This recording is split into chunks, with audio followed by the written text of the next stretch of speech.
Right, today is a good day. We're heading down a little walk to the beach, and I've also came across a bit of a realisation with the modern day human interaction. Are you ready for this? So what I've noticed is there's definitely these patterns in behaviour where it's like if someone messages you a little or not so much, you feel a bit more drawn to them. Perhaps you're analysing their desperation, their dependency, their independence from you. And if you like someone, you kind of feel like you want you to be theirs and them to be yours. So if they're not messaging you, you're questioning that. And perhaps your dopamine and everything gets sort of rewarded in this interaction. And then the flip side of that is if they message you too much, do you analyse this as like needy behaviour? Like almost like what's wrong with this person? Why are they so interested in me? Who's damaged them? Why are they interacting with me so much? And I think certainly if you do have neurodivergence or ADHD, sometimes it's very hard to actually believe people are just into you. And you can analyse their behaviour and wonder what's going on. And it's funny because this morning I actually went through my last sort of few interactions with women. Okay, there's quite a few, I will admit this. Not in a bad way, just I'm a single guy, I don't have any kids or anything, and I keep in reasonable shape. And I'm just at that age where it becomes absolute chaos when you go out, the amount of interactions you can get. And I've got a dog as well, so it's really easy for people to talk to me. But what I have noticed is a definite pattern here. Now, if we look at the people that I've met, and then my messaging's been really bad with them, perhaps actually because they've overloaded a bit, I've sort of withdrawn back a little because I'm scared for things to move fast. What I've noticed is these people that I've been messaging way less and sharing less and not sort of committing myself to in terms of digital or physical time, they're the people that have been pushing for interactions with me more, like wanting me more, telling me they want me more, telling me they want me to see them, sending double messages, triple messages. So the people that I've withdrawn from, not intentionally, it's just the way it's happened, have been the people that have been pushing for my attention way more. And then the one girl that I did sort of open up more to and say I thought she was nice and have a lot of time with and deep conversations with, she's ended up being the one that's actually blocked me, that I'll never ever speak to again. And then another one that I was like middle of the road with, and I think she actually wanted a bit more.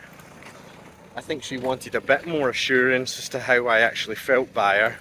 But because I was so exhausted from the one that I overshared with, she's the one that's fizzled. So, from the information that I have, the people I interact with least and put the less effort into seem to be the people that push me for interaction more. And the people I connect with faster and overshare a bit more about myself and feelings towards them seem to be the people that push back. And this is based on a few months of analysis. So the problem with this is, with ADHD, you kind of remember all the times that everything went wrong, and maybe you were told that you were too much.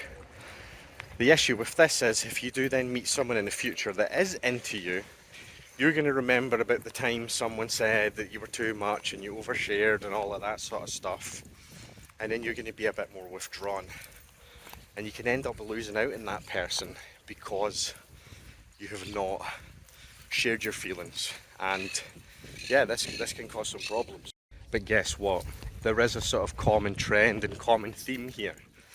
It all really stems down to the fact that communication is digital now. That you do over message and over analyse and talk to people when tone isn't picked up properly.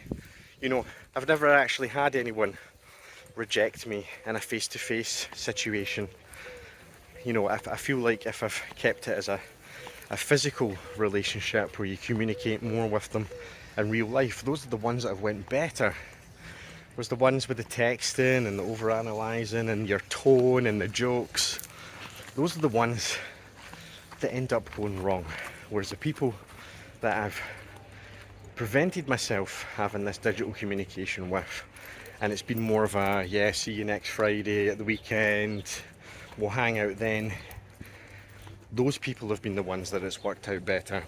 So yeah, do we live in a world now where communication and likes and comments and interactions has actually just became some sort of dopamine reward behaviour, and it's not actually very fruitful or useful to yourself?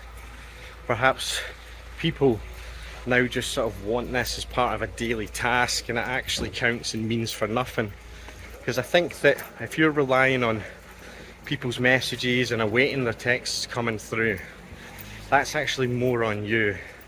If you feel like that is an actual true reassurance and something that is worthwhile and beneficial, then that's more on you, I think, and it's something you've got to try and keep away from. So yeah, I try and keep the majority of my daily interactions to something like this. We're heading down to the dog beach. You can see the beautiful sea in front of us. And you know, we'll stop in somewhere and get a coffee or a small beer. And this is a lot more constructive for my mind and health. I'm doing this mega Spanish thing, but they get a hot coffee and then they put it with a cube of ice. Café con hielo. I tell you right now, the beach with the dog is the ultimate thing. It's like full disconnection, you know what? Because like you're forced into it. Because by the time you've been in the sea and playing in the sand, you simply cannot use your phone. And I don't want to use my phone. And like, I don't go there to use my phone, obviously, but you're also forced to not use it because of the water and the sand. And it's just such a good hour or two, like being able to just be in the moment. It's so good for my brain, you know. And again, I'm down there, meet some nice people with their dogs, and you're talking and communicating. And I'm quite lucky this part of the world, a lot of people do still speak English, and having a dog is so important to me. Like, when you have the dog, you are much more approachable. Like, people are going to come up to you more than just a lonely old guy on the beach himself. When you have the dog, it's an immediate, very easy introduction, because people are saying hi to your dog, not you, and then you get talking to them. So all this is very, very worthwhile for sort of in the moment living. Very, very rewarding.